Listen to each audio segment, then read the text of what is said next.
Hey everyone, this is Josh Peak. I'm the host of the Josh Peak Show.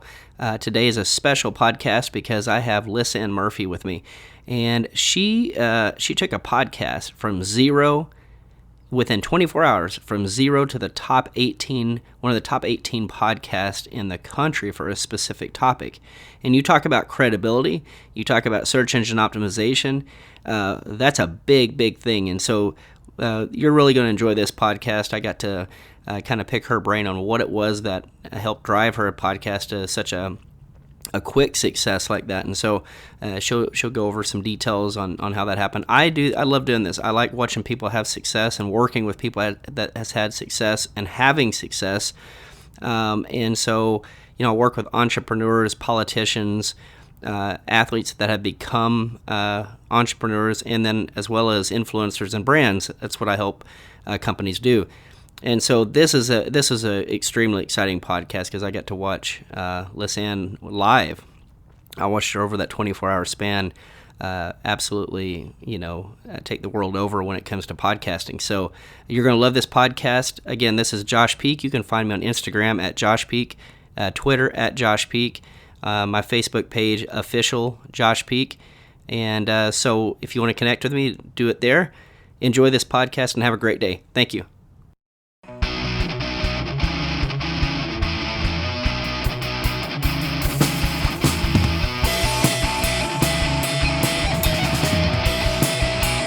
Josh Peak Show. Hey everyone, this is Josh Peak. Welcome to the Josh Peak Podcast. I'm your host, where we interview entrepreneurs, politicians, and high performers in the entrepreneurial world. Today, I'm really excited to bring on a guest that has she just launched her podcast and went to the top 20. Right out of the gates, which I think most everybody in my audience is going to be wanting to take notes on how that happened. So with me, I have Lisanne Murphy. Hey, Lisanne, how are you doing? Oh, Josh, it is so good to be with you on the show today. Thanks so much for having me, and thanks for the very, very kind introduction. Well, I really appreciate you coming on. I mean, I found you online. I started doing research on your podcast, and I was impressed. I mean, I think anybody would be impressed to go the top 20 in less than a week, right? Yeah, it was actually in the first 24 hours. So it was very, very fast. Yeah, I watched that. I watched it. I watched on social media on Facebook it was just step by step. I was watching the process and climbing the ranks really quick. And so I started listening to some of your podcasts. But first I reached out to you and I said, man, I'd love to have you on my podcast if we could do that. And I really appreciate you doing that in short form. Well, tell us, I listened to, obviously if you want to, you're going to want to go to iTunes, you're going to want to type in the Marketing Matrix. It's Lisanne's podcast, and you can listen to what I've listened to, but how did it all start for you? You obviously listen to your trailer, it kind of goes into it, but for my audience who haven't, they don't know who you are, how did it all start for you? Sure. Yeah. Well, that's a really good question. So, I've been in and out of the entrepreneurial world for a long time. I've had a lot of failures, and the biggest reason for those failures was I would have a good business and a good idea, but like lead generation was a big issue for me. And so instead of like starting businesses that were good ideas, I was like, okay, I have to figure out lead gen. And so I just dove into Facebook ads and got myself a really awesome and really expensive coach to help me understand how the Facebook advertising world works. And so after getting into Facebook ads, my friends who are also entrepreneurs, they were like, wait, Facebook ads? Like, I buy course after course after course, and I just don't feel like I'm getting results. Can you help me? And so I started helping them, and like one after another, they just kept getting results. And so it just snowballed into a Facebook marketing agency, which I wasn't even suspecting of. And it's been such a blast over the last 2 years to help entrepreneurs' businesses grow using Facebook ads. And it's a powerful tool to use. And so I was toying with, do I really want to like scale this agency to like a 7-figure agency? It's really easy to be like a 6-figure agency but like to be a 7-figure agency, like that's just, you're playing in like a whole different ball game.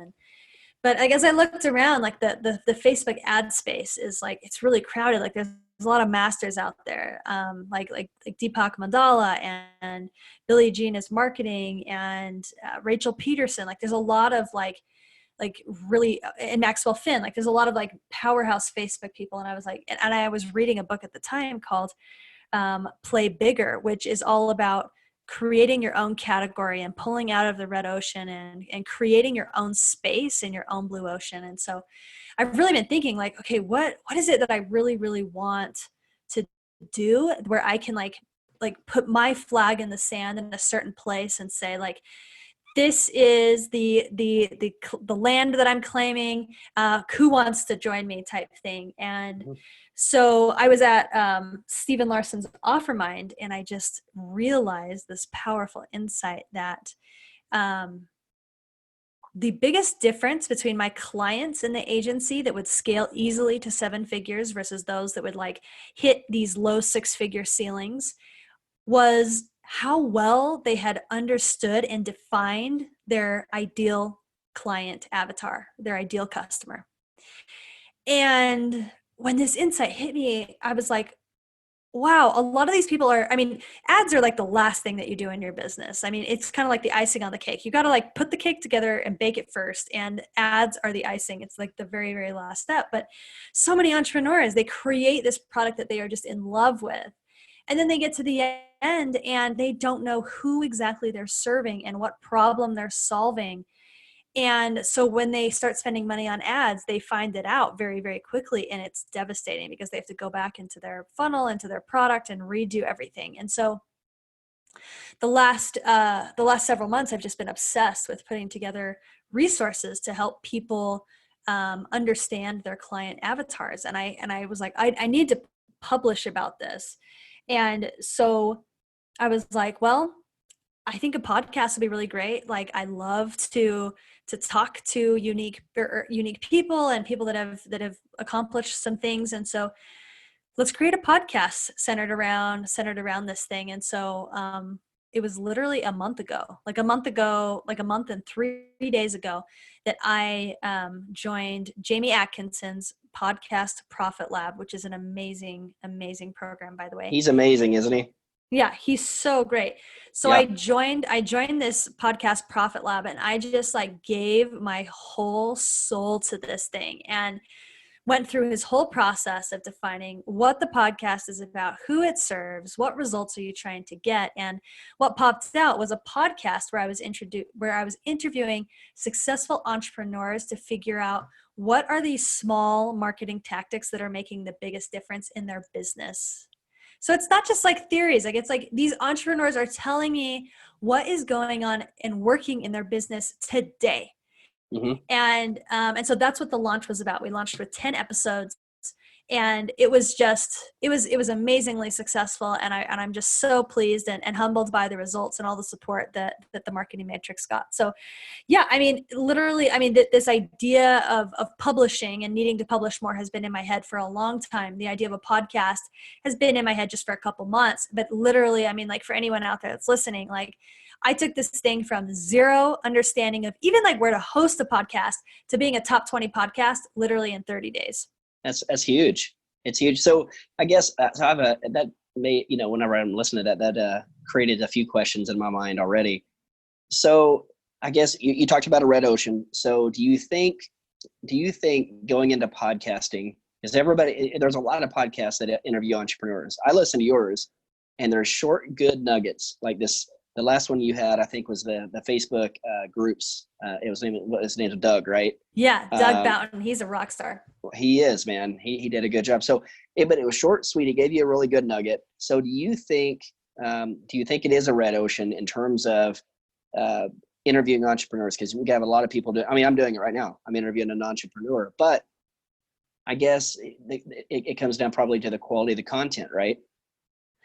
Yeah, that's a really good question. And I think that while there are podcasts that are popping up all over the place now, and podcasting is becoming hugely popular, especially in the continental United States, the podcast world really is still very rarely populated. I think sometimes when we're in a world We Hmm. think like for example, like I'm really in depth into the ClickFunnels world, and sometimes I look around and I'm like, man, everyone's a funnel builder, and everyone knows what ClickFunnels is. But like when you look at it, I mean, it was just last month that they crossed 100,000 users. Like Right. that's nobody, you know? Hmm. And so I think that with podcasting, honestly, like the time to get into podcasting is right now because the platform is exploding.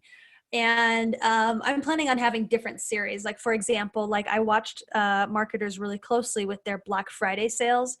And you know, I haven't told anyone else this, but I'm going to do a series on Black Friday marketing Oh, and what entrepreneurs did and what were the results and what would they do differently and things like that. So right now I'm reaching out to entrepreneurs to talk with them about that. So um how are you getting entrepreneurs? I didn't mean to cut you off there. Sorry. oh yeah, no How problem.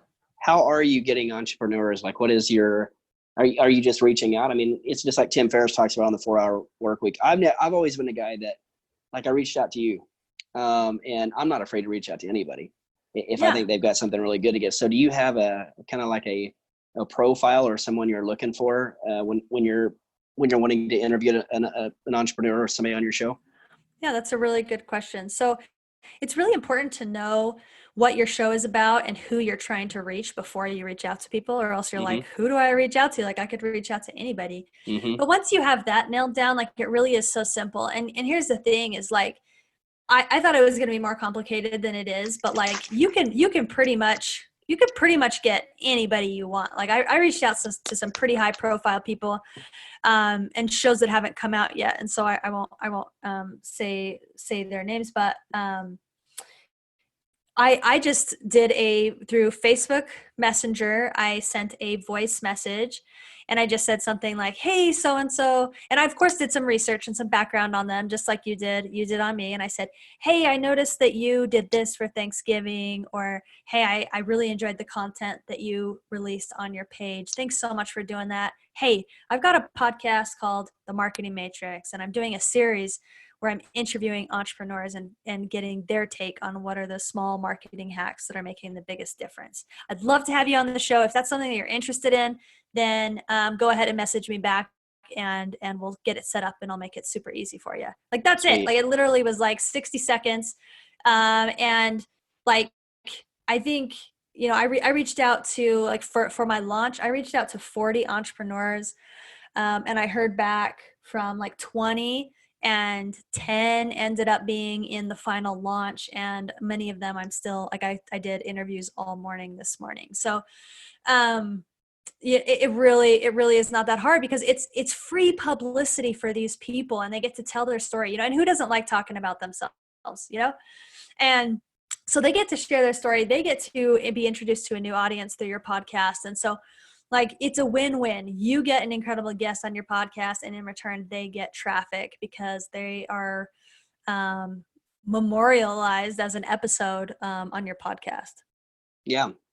So when you launch your show, obviously you went through Jamie Atkinson's his course and everything. So, and you don't, I mean, obviously there's trade secrets obviously when you're going to launch anything. Jamie has his, and I'm sure you have your specialty when how you launched it. But what are just a few keys if you're going to launch a successful podcast, make it into the top 20? Obviously that took a group effort like you talked about. What does it take to launch a successful podcast? Yeah, that's a great question.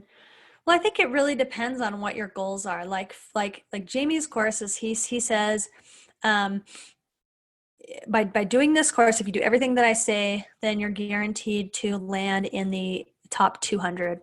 Mhm. And being the type of person that I am, I'm like, screw the top 200. I'm getting in the top 10. The top 10 was actually my goal. So to understand what it takes, you have to understand how iTunes works. So when you launch a podcast and you have like, it's like my launch date was Monday, the 2nd. iTunes, when a new show comes on, they give they give more weight of like downloads and reviews to new shows than they do to older shows. And so you have to capitalize on the fact that iTunes is recognizing, one, that you have have a new show that you're putting out into the marketplace, but that it's also getting a lot of traction. So Facebook loves that. So like a review. So for example, like right today that we're recording this is like 4 days after my launch. So like a review on launch day is going to be worth way more than like a review that I get today. Now I still would love that review and that download, and I would never turn it away, but I push knowing that like the first 24 to 48 hours was going to be so important. So I spent the entire last month priming everyone that I knew. I mean, I went through every contact in my phone where I had an existing relationship with. I reached out to Facebook groups. I put posts on my Facebook to lure people in, to get them interested in what I was talking about. And I just went crazy for a month putting that together. And then not to mention, like I made sure that every entrepreneur that was on a launch episode, that they would be sending an email to their lists. So those influencers were pulling in their lists to listen to the launch. So between my personal contacts and then doing some organic reach marketing on my Facebook page and in groups, and then with the influencer lists, that's really like the main sources of where those downloads and reviews and ratings came from. Yeah. Sweet. Yeah. I like that. I mean, that's, I think if anyone, I mean, you probably are going to be one of the biggest testimonials to Jamie. I mean, getting in the top 20 like that, the way you did it. And again, I watched how you were doing it organically on Facebook. I thought it was genius, and it wasn't too, it wasn't too pushy or whatever. It was just genuine. And so, I think you did a really good job with it. I appreciate that. Yeah. So one more question. What is so what's the intent? Like, what is your goal? What are you trying to achieve with your podcast? I mean, are you trying to, because I think podcasting, there's so many different ways you can go about it. Obviously, I think you can run it thanks to a click funnel. I think what you just said was brilliant, that you can, when you bring good entrepreneurs on, that it's good publicity. It's good for the audience, but I also think it creates good partnerships in the future, possibly. So what are you trying to go with your podcast? Yeah, I love that. And it's interesting. There have been so many unintended consequences of this podcast launch that have been unbelievable. So, Jamie, so in Jamie's podcast Profit Lab course, he talks about how there's 2 ways to monetize your podcast. You can monetize your audience, or you can monetize your guests. And monetizing your audience, like that's something like when you have thousands of people listening to your podcast every episode. So like save that for like the Tim Ferrisses and the Gary V's, right? But everyone else, like if you really want to make money from your podcast, you have to monetize your guests. So like you mentioned, like the guests that you bring on, like it's an incredible networking tool and a way to build partnerships. I have made like some amazing friends from the people that I've interviewed in the last couple of weeks that would never even have given me the time of day had I not had a platform to bring them onto. Yeah. So that has just been an incredible tool that like I didn't really see how valuable it would be in terms of a networking tool. It's also been an incredible lead generation tool. I mean, like had I not launched a podcast, like we would not have met and I wouldn't be talking on this podcast today. But like a few byproducts that happened, like I started with like a pretty small list because I was an agency, like I wasn't as focused on list building because I was making my money from referrals with clients. And so like I just really had a client list. So, but from just the last 2 weeks of promoting this podcast, my email list has grown by 8 times, and 8x. Wow. My Facebook group has tripled in size, and I have, counting today, I've generated about $5,000 in revenue just from people that have reached out that are interested in the agency and coaching services that I offer. And so like and those are not from audience or guest. It's just that people are seeing me out there hustling in the marketplace, offering value to people that are coming across my page. And so it's just been amazing. So like my my recognition and visibility, because it's increased, it's just given me so many more opportunities. My network has increased. My ability to make money has increased because of my email list.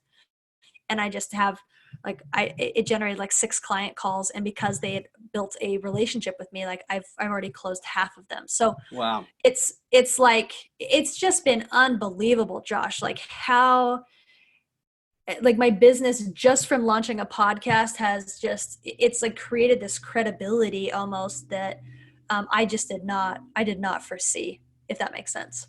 It makes sense though. No, it doesn't make sense. And I mean, that's probably the best 5,000 or one of the best 5,000 you've created. I mean, it was just a byproduct of what you're loving to do. And so you've got in the top 20, you're talking about what you love to talk about.